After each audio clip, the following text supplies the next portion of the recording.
Sabe, a traição nunca chega com um trovão. Ela entra devagar, quase sem fazer barulho, no clique silencioso de uma caneta pousando sobre uma mesa impecável, no farfalhar frio do papel, no olhar estranho daqueles que você carregou no colo. Para mim, ela chegou numa manhã de terça-feira, enquanto o café ainda estava morno, quando meus 3 filhos deslizaram um documento pela minha mesa da cozinha. Assine, disseram, ou ficará sem nada. A casa onde os criei, a terra pela qual sangrei, foi reduzida a uma única cláusula devastadora: eu poderia viver ali, mas apenas sob a misericórdia deles. Naquele instante vazio, uma memória me acertou como um soco. Eu estava de pé em um campo escaldante no Iraque, com 300 soldados dependendo do meu comando. Eu era a Sargento Mor Evelyn Reed. Nunca me rendi, nunca quebrei. E naquele instante, senti aquele mesmo fogo, guardado por anos, começar a arder de novo. Respirei fundo, permaneci em silêncio, deixando que eles achassem que estavam vencendo. Mal sabiam o que os aguardava. Eles empurraram o documento como se fosse uma conta de luz. No topo, em letras corporativas frias, Juniper Reed Rhodes, mandato de sucessão. E, assim, 42 anos da minha vida, a terra que meu marido James e eu havíamos moldado no deserto do Oregon, a casa onde curei joelhos ralados e corações partidos, me foi devolvida, mas com condições. O que me tirou o fôlego não foram as palavras jurídicas sobre transferência de autoridade fiduciária. Foi uma frase escondida perto do final, uma pequena mina de crueldade casual. A atual ocupante, Evelyn Reed, poderá permanecer nas dependências na casa do caseiro, condicionado à conduta adequada e estabilidade cognitiva demonstrada. Segurei firme minha caneca de café. Casa do caseiro, conduta adequada, estabilidade cognitiva, eles não vinham apenas pelo meu terreno, vinham pela minha dignidade, pela minha mente, pela minha própria identidade. Caleb, meu filho mais velho, foi o primeiro a quebrar o silêncio. Sempre ousado, ele escondia sua ambição por trás da linguagem da prudência. Queremos o que é melhor para o rancho, mãe. Você não está mais jovem, é hora de assumirmos a parte pesada. Isso te dá segurança. Olhei para ele, para o menino cujos primeiros passos foram dados justamente nesse chão da cozinha, e vi um estranho. Amélia, minha filha do meio, inclinou-se para a frente, sua voz doce e pegajosa, como se falasse para um animal assustado. Não é para te empurrar, você ainda estará aqui. Vamos arrumar a casinha, pega o melhor sol da manhã, aquela vista que você sempre amou. Clara, a caçula, silenciosa e severa, apenas me observava, com as mãos cruzadas, seu olhar frio, clínico, como se estivesse estudando uma amostra em laboratório. Meus filhos. Meu sangue, vestidos com roupas da cidade, perfumados e cheios de expectativas, pedindo que eu assinasse a sentença de morte da minha própria vida. O silêncio da cozinha parecia sólido, quase sufocante. Peguei a caneta que tinham deixado para mim. Não a usei para assinar. Cliquei 1, 2 vezes, o som seco cortando a tensão, e então a deixei sobre a mesa. Vejo, disse, minha voz estranhamente calma, é isso a que chegamos. Caleb suspirou, exasperado. Não precisa ser dramática, mãe, é só negócio, é o responsável a se fazer. Negócios. Eles haviam reduzido o legado de minha vida, o legado do meu marido, meu suor, minhas lágrimas e minhas memórias, a uma transação. Olhei para o papel, depois para os rostos esperançosos deles. Não vou assinar, disse. O ar na sala congelou. Caleb cerrou a mandíbula. Você vai perder tudo se não assinar. Amélia, tentando manter a compostura, começou a desmoronar. Não precisa disso, mãe. Mas eu já havia recuado minha cadeira, levantando-me. Vocês deixaram clara a posição de vocês. Agora, permitam-me estabelecer a minha. Saí da cozinha, deixando os papéis, a caneta e meus filhos sentados no escombro do que antes chamávamos de família. Cheguei à varanda dos fundos quando os tremores começaram. Um sacudir violento, que começou nas mãos e se espalhou por todo o corpo. Não era medo, nem raiva. Era o choque sísmico de perceber que o chão do meu mundo acabará de ceder. Lá fora, a vasta terra cheirando a sálvia parecia indiferente. Só se ouviam o farfalhar dos junipers e o grito solitário de um gavião sobre os penhascos de basalto. Passei a vida cuidando daquela terra, consertando cercas na nevasca, ajudando bezerros a nascer no frio da noite. Nada, nem a guerra, nem milhões em logística militar, nem o cansaço profundo do comando, havia me preparado para a violência silenciosa dos filhos tentando me apagar com um sorriso. Eles pensavam que eu era velha, cansada, solitária, sentimental. Esqueceram que uma sargento-mor não se aposenta, que ela se reorganiza, se reabastece e contra-ataca. Quem já foi empurrado ao limite pelos próprios amores sabe aquele momento, a tristeza que queima e deixa algo frio, duro, inquebrável. Eu não apenas saí da mesa, que entrei em guerra. Uma guerra silenciosa, estratégica, que não comecei, mas que iria terminar. Fiquei na varanda até o sol desaparecer atrás das montanhas Oxoco, pintando o céu em tons brutais de laranja e púrpura. O vento sacudia o telhado do celeiro, e meu café, frio e amargo, pesava nas mãos.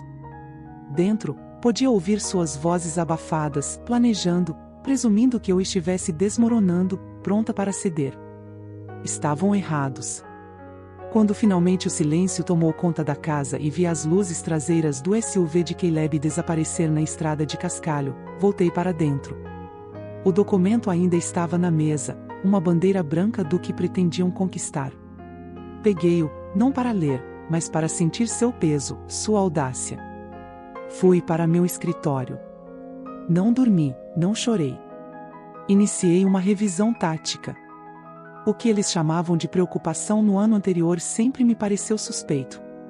As perguntas súbitas de Clara sobre meu testamento, a ajuda oferecida por Amélia com correspondência e contas online, o constante discurso de Caleb sobre legado e futuro, não era cuidado, era reconhecimento do terreno, sondagem de fraquezas, preparação do campo de batalha. Eles viam uma viúva de 71 anos, ignorando a sargento-mor capaz de desmontar um M16 no escuro, às 5 horas. Fiz café forte, preto, do jeito que bebia no campo. De pé, olhando a luz da manhã subir sobre o rancho, sabia que não lutaria uma guerra defensiva de dentro de um armário. Tirei o pesado baú à prova de fogo, nele estavam meus registros militares, medalhas de James, e os títulos originais do rancho. Dentro de um envelope encerado, um mapa de 1948 da propriedade. Juniper Ridge não era apenas um rancho. Parte do seu limite oeste tocava uma antiga estrada militar da Segunda Guerra, usada para comboios de suprimentos. James nunca ligou para minúcias históricas, mas meu trabalho em logística me ensinou: história, regras e papéis são munição. Tinha tudo guardado, inclusive uma carta do Bureau of Land Management de 1987, confirmando que uma servidão naquela estrada nunca havia sido oficialmente desativada. A terra não era só minha, já era historicamente significativa. Ao meio-dia, 3 pastas estavam organizadas, uma com todos os documentos legais do rancho, outra com correspondência pessoal, registros bancários e e-mails dos meus filhos, mostrando coercão premeditada, e a terceira, vazia, intitulada Contraofensiva. Peguei o telefone e liguei para alguém que não falava há 4 anos. Ele atendeu na segunda campainha. Elias Vance. Sua voz baixa, rouca, inalterada pelo tempo. Elias, é Evelyn. É hora. Houve uma pausa, não de confusão, mas de entendimento. Elias fora sargento-mestre nos fuzileiros. Sabia de comando e lealdade. Ele chegou antes do pôr do sol, seu velho Ford levantando poeira. Mais largo, o rosto marcado pelos anos, mas os olhos ainda afiando cada detalhe. Sentou-se à minha mesa da cozinha, e deslizei a primeira pasta até ele. Leu 1 hora. O único comentário foi um assobio baixo ao ver a carta de 1987 do BLM. Bem, Heleve, disse, olhando para mim, isso não é só um rancho. É um problema federal para qualquer um tentar mexer. Essa é a ideia, respondi. Ele sorriu lentamente. Eles acham que está fraca porque você está de luto. Esqueceram que você está de luto porque enterrou uma guerreira. E isso te torna 2 vezes mais perigosa. No dia seguinte, eu sabia que precisaria de mais do que Elias. Precisávamos de alguém que entendesse a lei como uma arma, alguém que não hesitasse em usar cada parágrafo e vírgula contra quem tentasse me derrubar. Fiz a ligação para Silas Blackwood, um juiz aposentado, lenda viva da região, que vivia isolado numa cabana sem sinal de celular, com um desprezo profundo por ganância corporativa. Silas não discutia leis, ele as manejava como um machado. Marquei para 8 horas da manhã. Quando cheguei à cabana dele, era exatamente como imaginei, sólida, simples, resistente ao tempo. Ele já estava na varanda, 2 canecas fumegantes sobre uma mesinha entre 2 cadeiras de balanço. Sem rodeios, ele me chamou para dentro. Elias explicou rapidamente a situação, e então Silas me pediu para mostrar meu arsenal. Passamos 3 horas juntos, eu expondo cada documento, cada detalhe.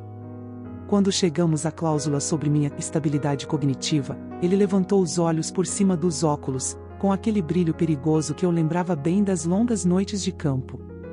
Colocaram isso por escrito, amadores, disse, sacudindo a cabeça. Estão tentando criar uma narrativa de incompetência.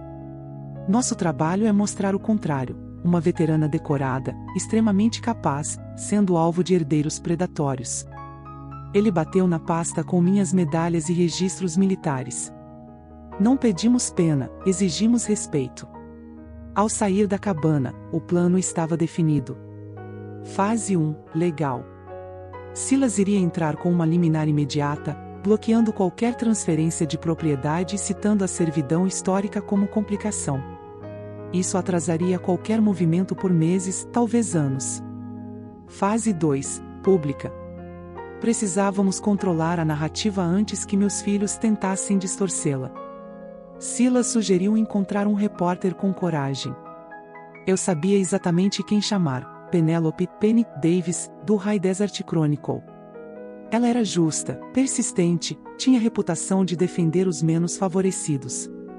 Liguei direto, expliquei tudo com a voz firme, sem emoção, pedindo que investigasse os fatos. No dia seguinte, Penny estava na minha porta, pronta para ouvir. Os 2 dias seguintes passaram num borrão de preparação meticulosa, contas congeladas, senhas trocadas, cópias de e-mails e mensagens arquivadas. Não se tratava mais de raiva, já era disciplina, era reestabelecer comando e controle sobre a minha própria vida.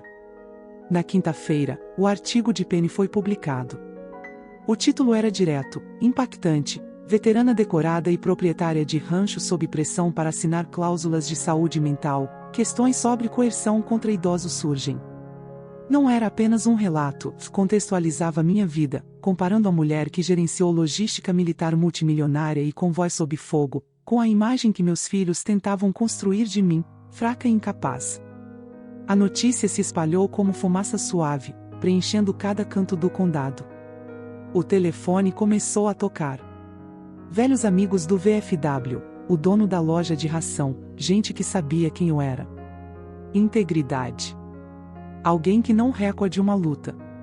Caleb ligou primeiro, deixei ir para o correio de voz. Clara mandou mensagem. Precisamos conversar, isso foi longe demais. Desliguei o aparelho. Passei a vida ouvindo-os, meu silêncio agora era uma arma que eu finalmente sabia usar.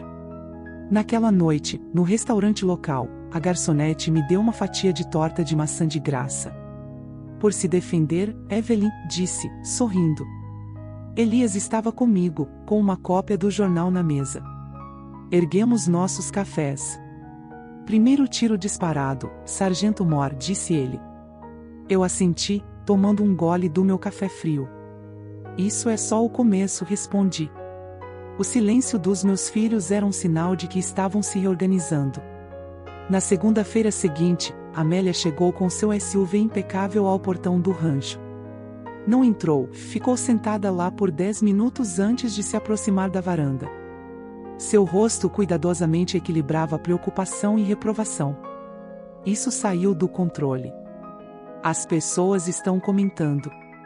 A empresa de Caleb está perguntando. Precisamos lidar com isso como uma família. Não, Amélia, respondi calmamente. Isso não é mais uma questão de família. Você transformou em transação comercial, agora seguiremos o procedimento adequado. Sua compostura começou a se desfazer. Estamos dispostos a revisar o acordo, eu quase ri. O acordo está permanentemente fora da mesa. Foi nesse momento que a luva de veludo caiu. Se continuar, haverá consequências, disse, a voz baixando, ameaçando com o nome da família e bens. As pessoas podem começar a investigar. Declarações de impostos do pai, era uma ameaça desajeitada, mas clara. Esperava por isso, mas não sabiam que meus arquivos eram impecáveis. Nada a esconder. Façam o que acharem necessário, disse, fechando a porta suavemente. A retaliação começou 2 dias depois. Uma denúncia anônima sobre uma suposta violação de zoneamento na minha cerca do sul surgiram sugerindo que eu estava paranoica, irracional. Não funcionou, a comunidade já tinha escolhido seu lado. Então Caleb foi longe demais. Tentou acessar uma conta de subsídio agrícola usando um login antigo. O sistema bancário detectou a fraude imediatamente e me avisou. Não precisei ir à polícia, pedi a Silas que encaminhasse o relatório oficial ao advogado de Caleb, com 2 palavras simples: cessar e desistir. Um aviso discreto, mas poderoso. E então surgiu minha segunda arma secreta, não por advogado, mas em uma velha caminhonete. Margaret Sterling, amiga de longa data do James e conservacionista feroz, apareceu sem avisar. Viu o artigo, disse, entregando-me um envelope. Lembrei-me, James e eu havíamos elaborado aquele documento anos atrás. Ele nunca me contou, não queria pressionar, mas temia o que nossos filhos poderiam fazer algum dia. Dentro havia um easimentimente de conservação totalmente redigido, mas não registrado. Era como se James, mesmo depois de morto, estivesse me protegendo. O documento impediria qualquer desenvolvimento comercial ou venda a fundos privados, criando um muro permanente, legalmente respaldado. Meu coração apertou. Não era apenas legal, era uma carta de amor, um legado silencioso. Naquela noite, liguei para os 3. Convidei-os para jantar. É hora de encerrar isso, disse, com a voz neutra. Eles concordaram, com um misto de suspeita e alívio, acreditando que eu finalmente cederia. Preparei a mesa com a porcelana da minha mãe, fiz o ensopado de carne favorito de James. Quando chegaram, eram cautelosos, com sorrisos frágeis. Comemos em silêncio. Depois de limpar os pratos, me levantei e disse: queria que todos estivessem aqui para isso. Coloquei 2 documentos sobre a mesa. O primeiro, o easimentimente de conservação de Juniper Ridge, assinado e registrado naquela manhã.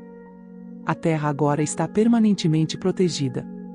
Não pode ser vendida ou fragmentada. Pertence ao futuro, não às ambições de vocês. Caleb ficou pálido, Amélia engasgou, Clara parecia em choque. Você não tinha direito, gaguejou Caleb. Tinha sim, respondi, minha voz firme, uma autoridade que não ouviam há anos. E o segundo documento, continuei, empurrando a segunda pasta para eles. É meu testamento revisado. O rancho e todos os bens serão colocados em um truste beneficente, administrado por um conselho de diretores. Seu objetivo, fornecer subsídios e moradia para veteranas retornando à vida civil. Seus nomes não estão nele. Vocês não herdarão nada. A explosão foi imediata. Acusações, gritos, acusações de loucura e traição. Amélia berrou, como sempre, soldado antes de mãe. Olhei para ela, meu coração não quebrando, mas se tornando firme. Vocês têm razão, disse. Uma mãe poderia perdoar, mas uma sargento-mor completa a missão. Organizei para que um deputado do xerife chegasse às 20 horas, entregando ordens restritivas impedindo-os de pisar na propriedade. O golpe final havia sido dado. Um silêncio pesado pairou pela casa, e eu sentia uma paz profunda. A guerra estava terminada. O rancho, o legado de James e o meu próprio trabalho estavam seguros. Os batalhões legais enfraqueceram, confrontados com provas irrefutáveis de fraude, e o easimentimente inquebrável, meus filhos recuaram. Suas vidas, construídas sobre expectativas de herança, começaram a desmoronar. Caleb perdeu o emprego em sua firma, Amélia se separou, Clara se mudou para outro estado. Recebi apenas uma carta dela meses depois, sem desculpas, apenas uma frase: "Nunca entendi como você poderia amar a terra mais do que nos amar." Eu dobrei a carta e guardei. Ela não compreendeu. Eu não amava a terra mais. Amava o que ela representava: trabalho duro, integridade e uma promessa que James e eu havíamos feito. Uma promessa que me recusei a deixar que quebrassem. Na primavera seguinte, o Juniper Ridge Veterans Sanctuary abriu suas portas. A velha casinha do caseiro, que meus filhos haviam pensado ser meu exílio, tornou-se a primeira residência. Eu não a administrava, simplesmente vivia ali, uma presença silenciosa e constante na terra que havia lutado para proteger. Caminhar pela propriedade, observar cada canto, era agora um exercício de contemplação e cuidado. As cabanas recém-construídas brilhavam sob o sol, e o aroma da sálvia misturava-se à terra quente, lembrando-me de cada ano de trabalho, de cada luta que eu havia enfrentado, tanto na guerra quanto em casa. Sentava-me frequentemente na varanda da casinha, com um café ainda forte e amargo nas mãos, ouvindo as histórias das mulheres que chegavam. Elas falavam de batalhas travadas em campos distantes e de guerras internas que ninguém via. Falavam de injustiças, de ser subestimadas, de lutar para provar seu valor em um mundo que parecia sempre pronto para descartar alguém como elas. Cada narrativa ressoava comigo. Cada dor que compartilhavam era, de alguma forma, minha dor também. Uma tarde, uma das mais jovens sentou-se ao meu lado. Olhou para mim, com os olhos cheios de respeito e uma ponta de curiosidade. "Sabe, Sargento Moore", disse ela, "nos disseram no básico que a luta mais difícil é a que vem depois da guerra." Olhei para o horizonte, para o sol caindo atrás das montanhas Oxoco, pintando o céu com tons que lembravam fogo e sangue, e sorri, um sorriso genuíno que não forçava nada. "Ela está certa", respondi. "E não há nada de errado em lutar, é assim que você sabe que ainda está viva."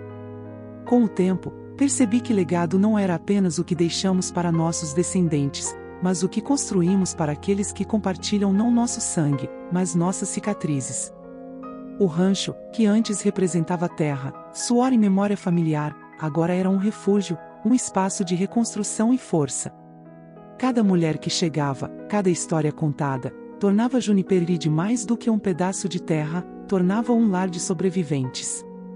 O dia a dia no rancho era simples, mas cheio de pequenos momentos que aqueciam a alma.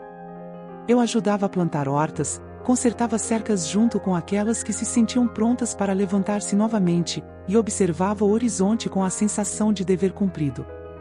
Algumas vezes, à noite, ficávamos sentadas ao redor de uma fogueira, compartilhando memórias de batalha, risadas tímidas e lágrimas silenciosas. Eu ouvia, aconselhava quando podia, mas principalmente apenas permanecia ali, uma testemunha viva de sua força. E em meio a isso, descobri que a solidão que pensei sentir após a guerra e a batalha com meus filhos era diferente. Não era vazio, era espaço para observar, para aprender, para sentir. Eu não precisava da aprovação de ninguém, nem de velhas ambições familiares. O que importava era a vida que estávamos criando juntos naquele pedaço de deserto, transformando dor em propósito, conflito em resiliência. Algumas tardes, eu caminhava pelos campos, lembrando-me das noites frias em que James e eu estávamos sozinhos, plantando cercas, cuidando dos bezerros, enfrentando ventos que pareciam querer arrancar nossa determinação.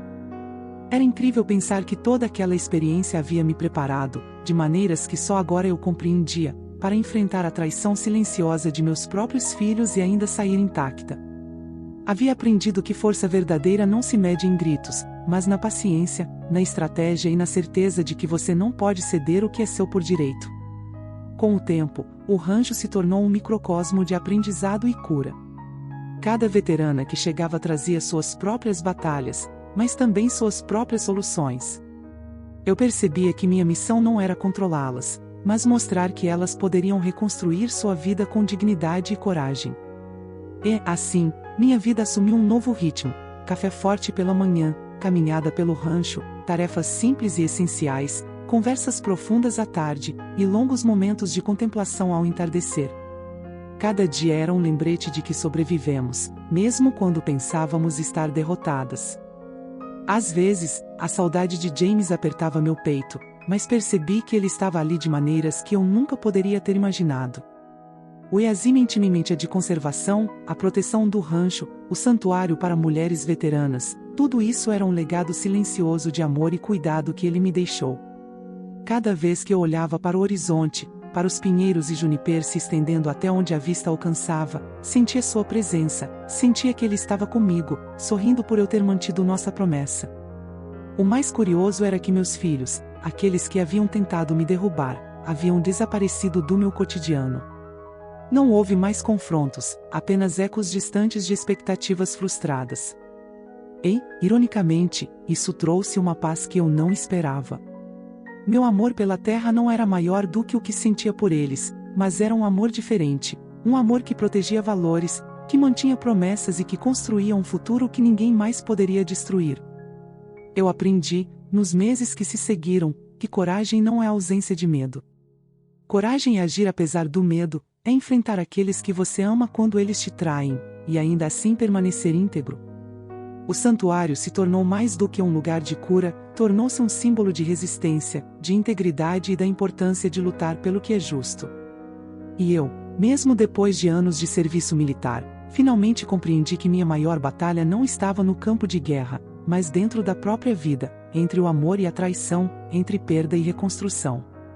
Agora, quando sento na varanda, vejo as jovens caminhando pelos campos, ouvindo suas histórias, vendo o brilho de esperança em seus olhos.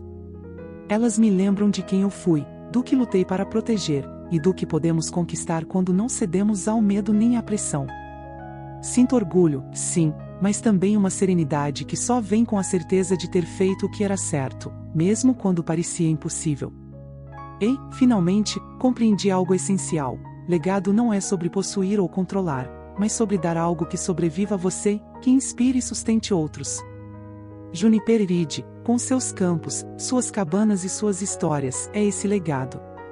Não é para meus filhos, não é para mim, mas para todas as mulheres que, como eu, aprenderam que a vida é feita de batalhas e que, no final, a vitória é daqueles que permanecem fiéis a si mesmos. Sob aquele céu imenso do Oregon, com o vento brincando entre os junipers e o gavião circulando alto, senti uma paz profunda. Eu não apenas sobrevivi, eu construí algo que significava mais do que qualquer herança material. Cada sombra, cada pedra, cada trilha no rancho era testemunho de nossa resiliência. E naquela noite, quando as luzes das cabanas começaram a brilhar, percebi que, finalmente, estávamos em casa. Porque ali, no meio do deserto que James e eu havíamos cultivado, cercada de mulheres fortes que compartilhavam cicatrizes e sonhos, eu entendi de vez: sobreviventes constroem lares, não apenas para si, mas para todos aqueles que vierem depois. E naquele pedaço de terra sob o vasto céu do Oregon, éramos todas sobreviventes. E éramos todas, finalmente, em casa.